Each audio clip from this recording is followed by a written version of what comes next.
आज मैं जिन लोगों के प्रतिनिधि के रूप में यहां पर उपस्थित हूं, वो भारत की कुल जनसंख्या का 5वां भाग है, यानी फ्रांस और इंग्लैंड की जनसंख्या के बराबर है।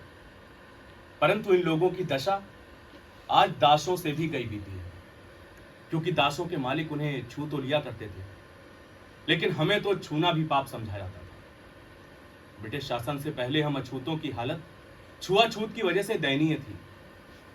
हमें कुएं से पानी भरने नहीं दिया जाता था, हमें मंदिरों में प्रवेश करने नहीं दिया जाता था, यहां तक कि हमें पुलिस भर्ती में भी नहीं लिया जाता था।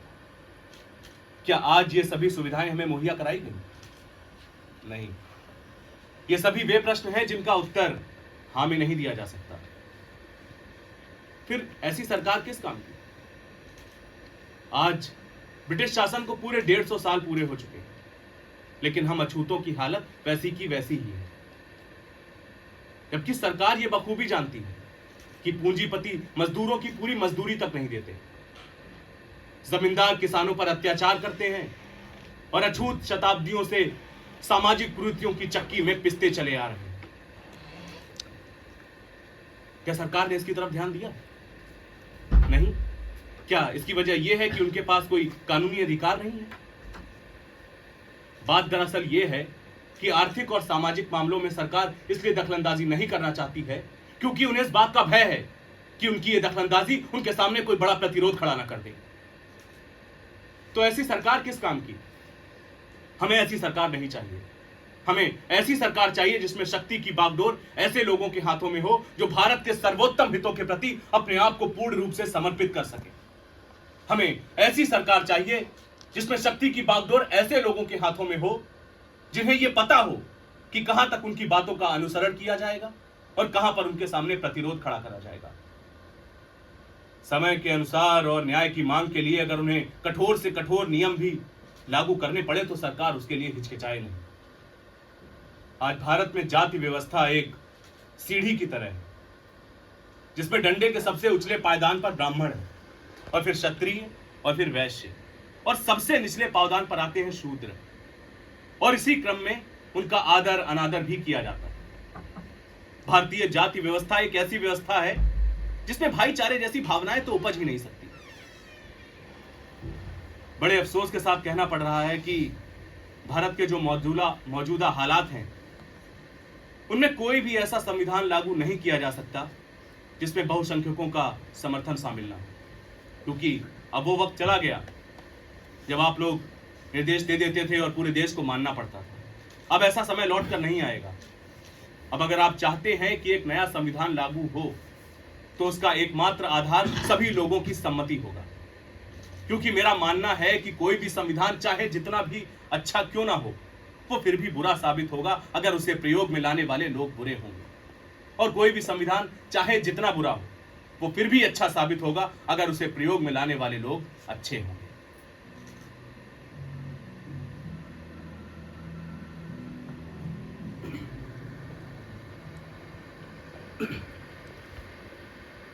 कुछ दिनों पहले एक पाक्षिक निकला था, मूक नायक। मुझे लगा कि हम अछूतों की बातों को जन जन तक पहुंचाने के लिए अखबार एक सबसे अच्छा माध्यम हो सकता है। इसलिए मैंने मूक नायक का प्रकाशन शुरू किया। जब इसका पहला अंक प्रकाशित हुआ तो कुछ लोगों की प्रतिक्रिया आई, ये कैसा नाम है, मूक नायक, यानी गूंगों का नायक। तो सवाल यह उठता है कि कौन है गूंगा, और जो गूंगा है तो क्या वो जन्म से गूंगा है या इस समाज ने उसे गूंगा बना दिया है? क्योंकि जो व्यक्ति अपने ऊपर हो रहे अत्याचारों के विरुद्ध बोल नहीं सकता, कुछ कह नहीं सकता, उसकी आवाज कौन बनेगा? उनका नायक कौन होगा? क्योंकि यहां तो नायक की परिभाषा ही कुछ और है, और मैं तो उस कड़ी में बिल्कुल भी सटीक नहीं बैठता, क्योंकि ना ही मैं किसी उच्च जाति का हूं और ना ही मेरी नायक बनने की अब कोई उम्र रह गई है, बल्कि मैं तो बूढ़ा हो चला हूं। वो पहले जैसी शक्ति नहीं रह गई मुझ में। पर फिर भी ना जाने क्यों लोग मुझे ईश्वर समझते हैं। अरे भाई, मैं कोई ईश्वर नहीं हूं, मैं तो आप लोगों जैसा ही एक इंसान हूं। बस मैं आप लोगों की तकलीफों के लिए सदैव तत्पर हूं, आप लोगों की हक की लड़ाई लड़ने के लिए हमेशा आपके सामने उपलब्ध हूं। अगर इसके लिए मुझे कोई मूक नायक भी कहे तो मुझे जरा भी परहेज नहीं। अगर मेरी जुबान मेरा साथ नहीं भी देगी तो आप लोगों की कृपा से मेरा दिमाग है और 16 आने अच्छा है। वैसे आज मैं बहुत खुश हूं। मैं तथागत बुद्ध के ऊपर एक किताब लिख रहा था जिसे आज मैंने पूरा कर दिया। चलिए आज हस्ताक्षर की औपचारिकता भी पूरी किए देता हूं। आज इसका काम फाइनल हो गया। वैसे फाइनल जैसा कुछ होता नहीं है, क्योंकि मैं जब भी इसे पढ़ने बैठता था कि आज फाइनली पढ़ लूं, कुछ ना कुछ परिवर्तन के लिए मेरी उंगलियां कुलबुलाने ही लगती थी और कुछ ना कुछ परिवर्तन कर दिया करता था। लेकिन आज ये फाइनल हो गई। पिछले कुछ दिनों से हो रहे स्वास्थ्य में उतार चढ़ाव के कारण मैं बहुत परेशान था। मुझे तो लग भी नहीं रहा था कि मैं इसे पूरा कर पाऊंगा। मेरे फैमिली डॉक्टर ने तो मुझसे साफ कह दिया था कि देखिए डॉक्टर साहब, आप एक बुझती हुई लौ के समान हैं। और वहीं मेरी मुलाकात डॉक्टर सविता से हुई। उन्होंने कहा, डॉक्टर साहब आप मुझे एक बार अपनी पत्नी से मिला दीजिए, मैं उसे सब समझा दूंगी। आपको विशेष ध्यान की आवश्यकता है। दरअसल मेरी पत्नी को मरे काफी समय हो गया। मैं अकेले ही रहता हूं। बाद में डॉक्टर सविता मेरी देखभाल करने मेरे घर पे रहने लगी और बाद में हमने शादी भी की।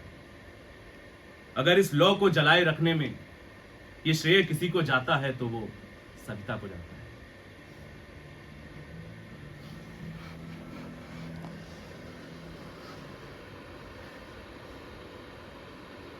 आप लोग सोच रहे होंगे कि ये फूल सूखे क्यों हैं।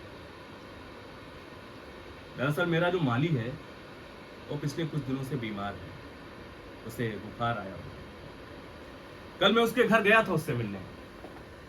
उसकी पत्नी उसके बिस्तर के पास खड़ी थी। उसने जैसे ही मुझे देखा वो रोने लगा। डॉक्टर साहब, अगर मुझे कुछ हो गया तो आप मेरी पत्नी को अपने यहां काम पे रख लीजिएगा, नहीं तो मेरे बाद मेरी पत्नी का कोई नहीं है। वो दर दर की ठोकरें खाने के लिए मजबूर हो जाएगी। डॉक्टर साहब देखो, तुम परेशान मत हो, मैं हूं ना तुम्हारे साथ। अरे तुम्हें थोड़ा सा बुखार आया है, तुम ठीक हो जाओगे। मैं दवाइयां भिजवाता हूं ना तुम्हारे लिए। नहीं डॉक्टर साहब, मैं मरना नहीं चाहता। डॉक्टर साहब मुझे बचा लीजिए, मैं मरना नहीं चाहता। मेरे दोस्त मरने से क्यों डरते हैं? जिस चीज का आता ही पता नहीं है उसके लिए क्या डरना। अरे मौत को जब आना होगा तब आएगी, उससे डरना कैसा? भाई मैं तो नहीं डरता मौत से। वैसे भी पिछले कुछ दिनों से मौत से मेरा बहुत करीबी संबंध सा हो गया। मैंने बहुत करीब से देखा है मौत को, अपने घर के बेडरूम से ड्राइंग रूम तक जाते हुए, ड्राइंग रूम से मेरे स्टडी टेबल की तरफ ताक लगाकर मुझे देखते हुए, मेरे बेडरूम में मेरे बेड को दूर से देखते हुए, एक ठंडी हवा की झोंके की तरह। हो सकता है अभी हमें सुन भी रही हो। क्यों सुन रही हो क्या? अगर तुम सुन रही हो तो सुन लो, मैं तुमसे नहीं डरता, मैं तुमसे नहीं डरता हूं।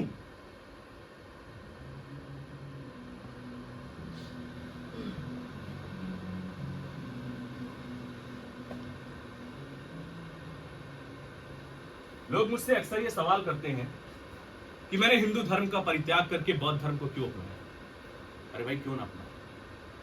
जिस धर्म में मैंने जन्म लिया उस धर्म में हमें अछूत कहा जाता है और बचपन से लेकर आज तक ये शब्द मैं सुनता चला आया। मुझे आज भी याद है कि मैं उस समय कुछ 5-6 साल का रहा। मेरी माताजी का देहांत हो गया था।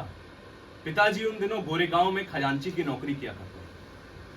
हम उन दिनों सतारा में रहा करते थे और नौकरी की वजह से पिताजी सतारा कम ही आ पाते थे। उनका एक बार खत आया कि इन गर्मियों की छुट्टियों में हम लोग ही गोरेगांव आ जाएं। हम लोगों ने अपना सामान तैयार किया और हम भाई बहुत ही एक्साइटेड थे जाने के लिए, क्योंकि हम भाइयों में से किसी ने आज तक ट्रेन नहीं देखी थी। हमारे पिताजी ने हमें बता दिया था कि हमें मंसूर स्टेशन पर उतरना है। वो गोरेगांव से सबसे नजदीकी स्टेशन था। बोला था कि वहां पे मेरा चपरासी या मैं आ जाऊंगा और तुम लोगों को वहां से गोरेगांव ले जाएंगे। हम लोग इतना उत्साहित थे कि 1 घंटा पहले ही स्टेशन पर पहुंच गए। काका, वो मंसूर वाली ट्रेन इसी स्टेशन पे आएगी ना? अभी तो बहुत समय है भीम, तू परेशान मत हो। ये अपनी ट्रेन है ना काका? ये वही ट्रेन है ना?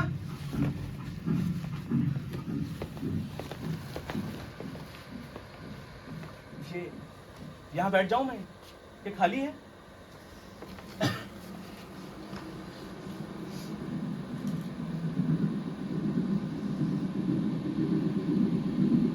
खिड़की वाली सीट पर बैठकर बाहर के खूबसूरत नज़ारे देखते हुए कब सुबह के शाम हो गई और शाम को 5 बज गया, हमें पता ही नहीं चला। और आखिरकार हमारा स्टेशन मंसूर भी आ गया। काका, ये मंसूर स्टेशन है? चलो जल्दी उतरो, स्टेशन यहाँ से 5 मिनट रुकेगी ट्रेन। चलो चलो।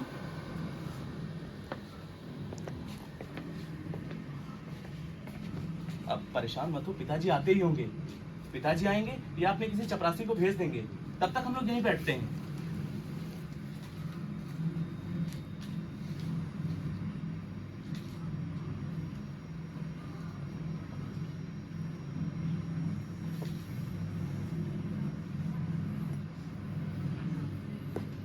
धीरे धीरे पूरे स्टेशन पर सन्नाटा छा गया, लेकिन हमें लेने कोई नहीं। थोड़ी देर बाद स्टेशन मास्टर ने हमें देखा तो वो हमारे पास आया। हाँ तुम लोग इधर आओ। यहाँ क्यों बैठे हो? टिकट दिखाओ। कहाँ जाना है? गोरेगांव। ये तो बहुत बुरा हुआ, कोई लेने आने वाला था, आया नहीं। दरअसल उसे लग रहा था कि हम किसी ब्राह्मण के बच्चे हैं, क्योंकि हमारे कपड़े बहुत अच्छे थे और हमारी बोलचाल से भी कोई ये पहचान नहीं सकता था कि हम किस धर्म के हैं। अच्छा एक बात बताओ, कौन सी जात के हो तुम लोग? कौन हो तुम? जिस सवाल से मैं हमेशा डरता था, आखिरकार वो मेरे सामने आ गया। और जैसे कि मेरी आदत थी, मैं टपाक से बोल पड़ा, मेरा नाम भीम है, हम महार हैं। मेरा इतना कहना था कि उसके पूरे शरीर में करंट दौड़ गया। वो हमारा टिकट फेंक के जाकर अपने कैबिन में बैठ गया। हम लोग आधे घंटे और उसी स्टेशन पर बैठे इंतजार करते रहे, लेकिन कोई नहीं आया। आधे घंटे के बाद फिर वो स्टेशन मास्टर आया। तो कोई आया नहीं तुम लोगों को लेने। अब आगे क्या करना है? देखिए, अगर कोई बैलगाड़ी मिल जाए तो हम लोग गोरेगांव चले जाएंगे, और अगर यहाँ आसपास है तो आप हमें बता दीजिए, हम पैदल ही चले जाएंगे। ऐसा नहीं था कि वहां कोई बैलगाड़ी नहीं थी, वहां ढेरों बैलगाड़ियां थी। लेकिन जब हमने स्टेशन मास्टर को अपनी जात बताई तो उन लोगों ने सुन लिया था। अब कोई भी गाड़ी वाला एक नीची जाति के इंसान को अपनी गाड़ी में बैठा के अपनी गाड़ी को अपवित्र नहीं करवाना चाहता था। हम दुगना किराया देने के लिए भी तैयार थे, लेकिन पैसों का लालच भी कुछ काम नहीं आ रहा था। अचानक से स्टेशन मास्टर के दिमाग में कुछ आया। क्या सुनो, तुम लोगों में से कोई गाड़ी चला सकता है? तुम आ सकते हो? हाँ मैं चलाऊंगा। ठीक है, आओ मेरे साथ। हाँ तुम इधर आओ। इन लोगों को गोरेगांव ले जाओगे? कैसी बातें कर रहे हैं साहब, ये लोग अछूत हैं। मैं नहीं इनको ले जाऊंगा। नहीं मैं नहीं ले जाऊंगा। देखो, तुम्हें परेशान होने की जरूरत नहीं है, ये लोग गाड़ी खुद चलाएंगे और तुम्हें दुगना किराया भी देंगे। अच्छा, हाँ तब ले जाऊंगा। हमने अपना सामान उठाया, स्टेशन मास्टर को शुक्रिया कहा और उसके साथ गाड़ी में चल दिए।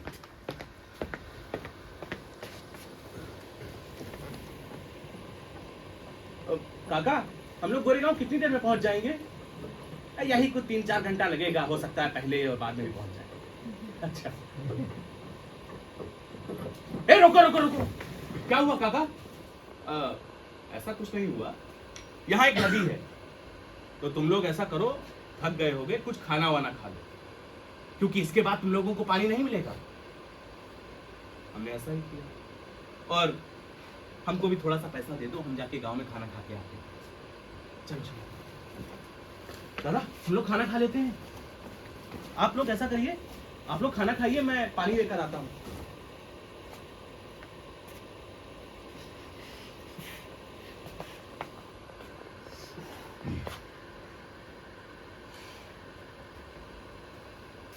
क्या हुआ भीम, पानी लेकर आया? दरअसल वहां कोई तालाब नहीं था, कुछ गड्ढे थे जिनमें गाय भैंस का पेशाब था, गोबर था, और चारों तरफ बदबू ही पड़ती। हमने बिना खाए ही अपना डब्बा बंद कर दिया और गाड़ी वाले का इंतजार करने लगे। थोड़ी देर बाद गाड़ी वाला आया और हमने अपने आगे का सफर शुरू किया। रात बढ़ती जा रही थी, हमें डर भी लग रहा था कि कहीं अकेले में ले जाके हमें लूट ना ले। आखिरकार हम 4 बच्चे ही तो थे। अचानक से गाड़ी वाले ने कहा, सुनो, आज हम लोग वो सामने गांव देख रहे हो, रात में वहीं विश्राम करेंगे। हमारी जान में जान आई कि चलो ठीक है। हम लोग जैसे ही वहां पहुंचे, हमने देखा कि वहां पहले से काफी गाड़ी वाले विश्राम कर रहे थे। काका, हमें यहाँ थोड़ा पानी मिल सकता है क्या? हमें खाना खाना है। हमारे पास अच्छी मात्रा में खाना था, लेकिन हमारे पास पानी नहीं था, तो बिना पानी के खाना कैसे खा सकते? ऐसा करो, वैसे तो ये एक हिंदू का स्थान है, तुम यहाँ किसी को बताना मत कि ये तुम लोग महार, वरना वो यहाँ रुकने भी नहीं देगा।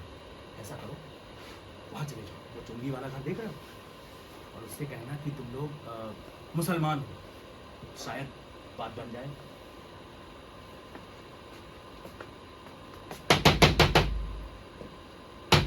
काका, अरे काका, कोई है?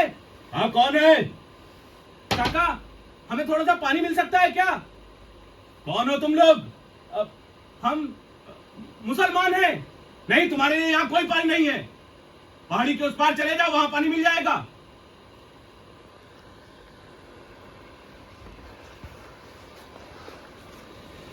क्या हुआ भीम, पानी नहीं मिला क्या? नहीं, वो उन्होंने दरवाजा नहीं खोला, वो शायद सो गए होंगे। हम लोग भी सो जाते हैं।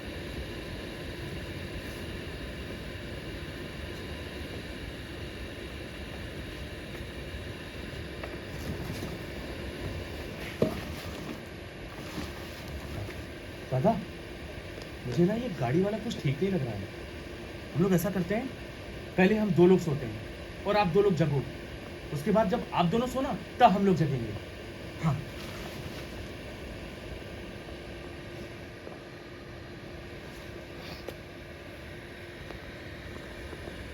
और ऐसे 2 लोगों के जगकर, 2 लोगों के सोने के बाद हम लोगों ने ऐसे पूरी रात। सुबह गाड़ी वाला आया, बोला कि चलो हमें जल्दी निकलना होगा, वरना हमें गोरेगांव पहुंचने में लेट हो जाएगा। हमने अपना सामान उठाया और 8 बजे वहां से चल दिए। सुबह के 11 बजे हम लोग गोरेगांव पहुंच गए। पिताजी हमें देखकर आश्चर्यचकित रह गए, क्योंकि उन्होंने कहा, तुम लोगों ने आने का कोई संदेश क्यों नहीं दिया? पर हमने तो चिट्ठी लिखी थी। बाद में पता चला चिट्ठी एक चपरासी को मिली थी और वो देना भूल गया था। उस रात में देर रात तक पिताजी के पास बैठा रहा, उनसे पूछता रहा कि पिताजी, आखिर हमारे साथ ऐसा व्यवहार क्यों किया जाता है? इसमें हमारी क्या गलती है कि हमने इस जाति में जन्म लिया? लोग हमारे साथ जानवरों जैसा व्यवहार क्यों करते हैं?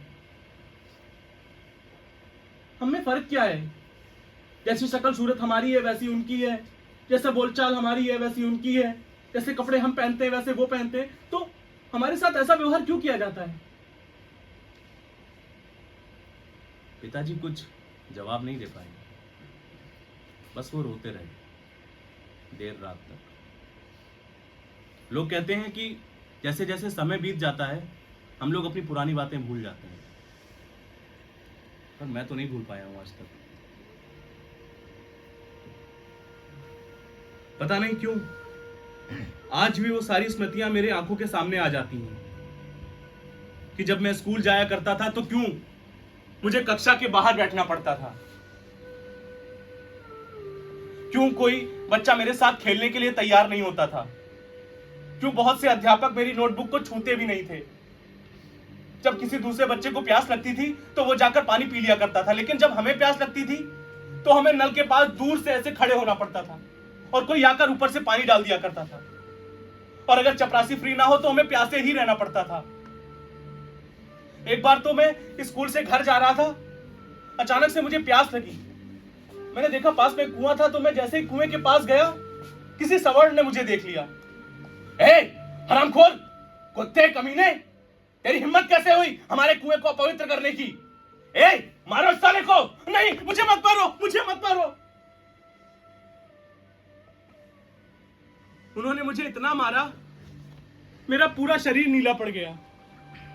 मैं कई दिनों तक स्कूल भी नहीं जा पाया।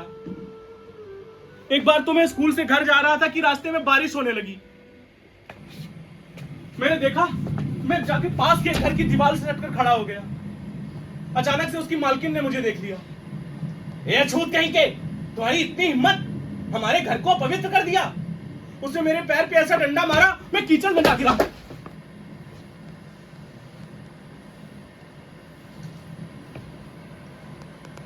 आप लोग ही बताइए, ये कैसा दोगला समाज है जिसमें एक तरफ तो ये कहा जाता है कि हम सबके अंदर भगवान हैं, और वहीं दूसरी तरफ इंसान इंसान में फर्क किया जाता है। एक तरफ तो हम लोग चींटियों को भी चीनी खिलाते हैं, और दूसरी तरफ एक इंसान को जब उसे प्यास लगी हो उसे पानी भी नहीं पीने देते हैं, उसको मारते हैं। अगर ये हिंदू समाज है तो मुझे ऐसे धर्म में नहीं रहना।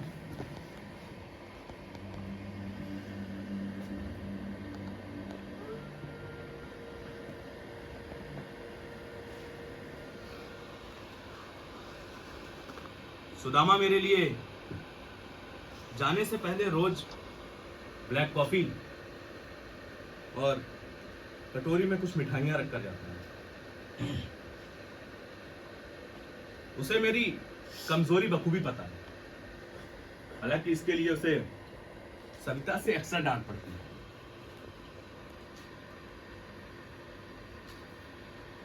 इस ब्लैक कॉफी की कड़वाहट को अगर मैं शब्दों में बयां करूं तो ये ठीक उसी तरह से है जैसा मेरे साथ बड़ौदा में हुआ, क्योंकि मेरी उच्च शिक्षा की सारा खर्चा बड़ौदा स्टेट ने उठाया था।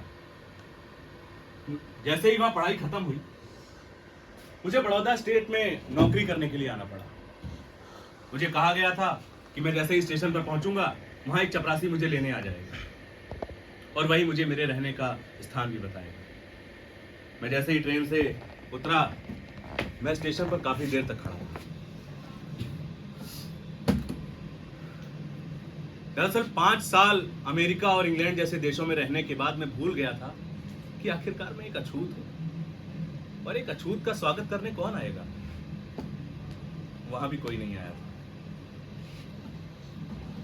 मैंने वहीं के पास में खड़े एक गाड़ी वाले से पूछा कि यहाँ कोई सराय या होटल है, क्योंकि हिंदू होटलों का मैं हाल जानता था और झूठ बोलकर वहां रहना मुझे नागवार नहीं।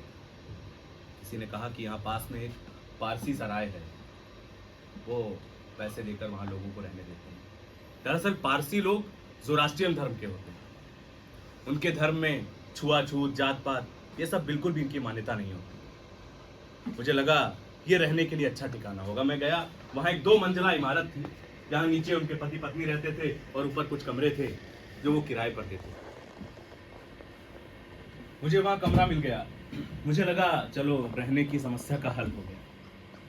थोड़ी देर बाद वो पारसी वहां पर आया और उसने मुझे देख लिया, क्योंकि मैंने वो पारसियों का परिधान बंडी और धोती नहीं पहना हुआ।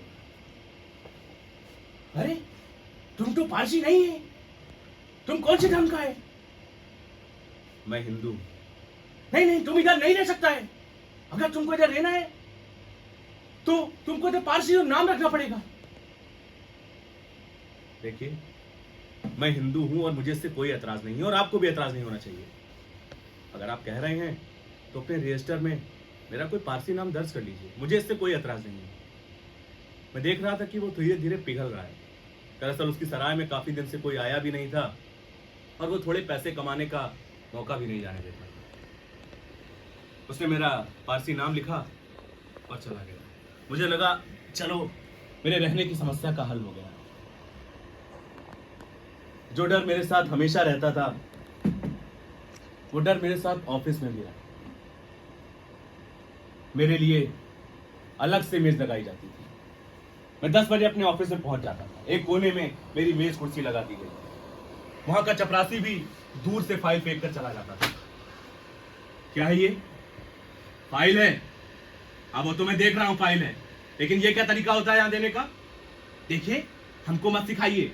मैं एक ब्राह्मण हूं, ब्राह्मण, और आप एक नीच जात हैं, एक महार है, महार। देखो, मुझसे इस तरह बात नहीं कर सकते हो तुम। और जाओ मेरे लिए पानी लेकर आओ। ये पानी वानी लाना मेरा काम नहीं है, ठीक है? बड़े आए पानी लाओ। देखो, मैं तुम्हारी महाराज से शिकायत कर दूंगा। आहा, कर दीजिए शिकायत, मुझे कोई फर्क नहीं पड़ता। महाराज की तो मति भ्रष्ट हो गई है। पैरों की जूती चाहे जितनी भी अच्छी हो, वो सर पे शोभा थोड़ा ना देती है। पांव की जूती चाहे जितनी भी अच्छी हो, वो सर पे शोभा नहीं देती। मतलब आप चाहे जितना भी पढ़े लिखे हो, आप चाहे जितना भी शिक्षित हो, अगर आप नीची जाति के हैं तो आप हमेशा नीचे रहेंगे। और आपको कुछ भी ना आता हो, आप उच्च जाति के हैं तो आप सदैव ऊपर रहेंगे। एक दिन तो मैं अपने ऑफिस जाने के लिए तैयार ही हो रहा था कि अचानक से मुझे वहां कुछ शोर नजर आया। कुछ लोग अचानक से मेरे कमरे में घुस आए। तुम्हारी हिम्मत कैसे हुई हमारे पारसी इस सराय में आने की, वो भी नाम बदल के? हाँ, हमको सब पता चल गया है कि तुम नाम बदल कर आया है। तुम कौन है मुझे सब पता चल गया है। देखो, जात ज्यादा दिन तक नहीं छुपती। हाँ, तुम महार हो, महार। मैं एक कोने में शांत खड़ा था, क्योंकि एक तरह से मैंने धोखा ही किया था उन लोगों के साथ। अगर मैं अपनी बात को प्रमाणित करता तो शायद वो लोग मुझ पर हमला भी कर देते। मैंने अपना सामान उठाया और वहां से निकल गया। लेकिन प्रश्न ये था कि मैं जाऊंगा कहां? मेरे पास कोई स्थान भी नहीं था। बड़ौदा में 2 दोस्त थे, एक हिंदू और एक क्रिश्चियन। सोचा कि उनके घर जाकर उनसे मदद मांग लूं। हिंदू दोस्त के वहां गया तो उसने बहाना बना लिया, देखो यार, मुझे तुम्हें रखने में कोई दिक्कत नहीं है, ऐसे भी मैं ये जात पात मानता नहीं, लेकिन अगर तुम मेरे वहां रहोगे तो मेरे नौकर काम छोड़ के चले जाएंगे। वहां से निकला, क्रिश्चियन दोस्त के वहां गया। ओह, वेरी सैड, वेरी सैड। देखो, I don't have any problem, बस मेरी कल वाइफ आ जाए, मैं उससे एक बार पूछ लूं, फिर मैं तुमको बता दूंगा। ये बहुत ही डिप्लोमेट जवाब था। मैं समझ गया था कि कोई भी एक अछूत को अपने घर में क्यों रखेगा। मैं वहां से भी निकल गया। मेरे पास सिर्फ एक ही उपाय बचा था, मुंबई वापस जाना। लेकिन मुंबई की ट्रेन 5 घंटे बाद थी। कहां जाता? रास्ते में जा ही रहा था कि सामने एक पार्क दिख गया। पार्क की एक खाली सीट थी, वहीं जाकर बैठ गया।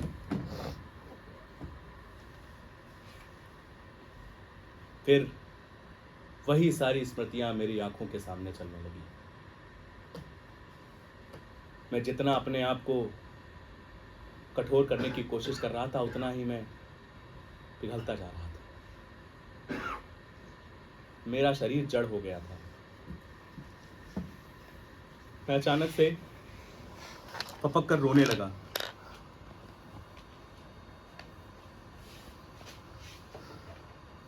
कि आखिरकार हम लोगों को ऐसा क्यों समझा जाता? हमने एक अछूत घर में पैदा हुए, इसमें हमारा क्या दोष है? जो धर्म जन्म से ही एक को उच्च और दूसरे को नीच माने, वो कभी धर्म नहीं हो सकता। वो गुलाम बनाए रखने का षड्यंत्र है। हिंदू धर्म अछूतों के लिए एक तरह से नर्क ही है।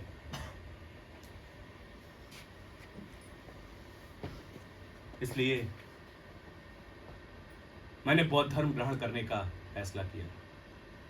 मैंने सभी धर्मों का गहनता से अध्ययन किया। उसके बाद में मुझे सारनाथ के प्रमुख, उन्होंने बौद्ध धर्म को ग्रहण करने का निमंत्रण भेजा। मैंने जब बौद्ध धर्म का अध्ययन किया तो मैंने देखा कि बौद्ध धर्म अपने आप को ईश्वरीय नहीं मानता। बाकी सभी धर्म जैसे ब्राह्मण, मुस्लिम, ईसाई, ये सभी अपने आप को ईश्वरीय कहते हैं। इनका कहना है कि चंद्रमा, पृथ्वी, तारे, वायु, ये सब ईश्वर ने बनाई है और इसके लिए हमें उनका शुक्रिया अदा करना चाहिए, नहीं तो इंसाफ के दिन हमसे जवाब तलब किया जाएगा। बौद्ध धर्म में आत्मा, देवता, देवी, इन सब जैसी कोई चीजें नहीं है। बौद्ध धर्म का एकमात्र उद्देश्य है कि सभी लोगों के दुखों का निवारण करना। उनका कहना है कि पृथ्वी की भांति अपना दीपक स्वयं बनो, अपो दीपो भव। मैं देवी देवता, अवतार, इन सब में विश्वास नहीं करता। मैं अपना पिंडदान नहीं करूंगा और मैं अपना श्राद्ध भी नहीं करूंगा। मैं समानता के मार्ग पर निरंतर यूं ही चलता रहूंगा, निडर, निर्विकार, निर्विरोध। मैं बौद्ध धर्म ग्रहण करने जा रहा हूं।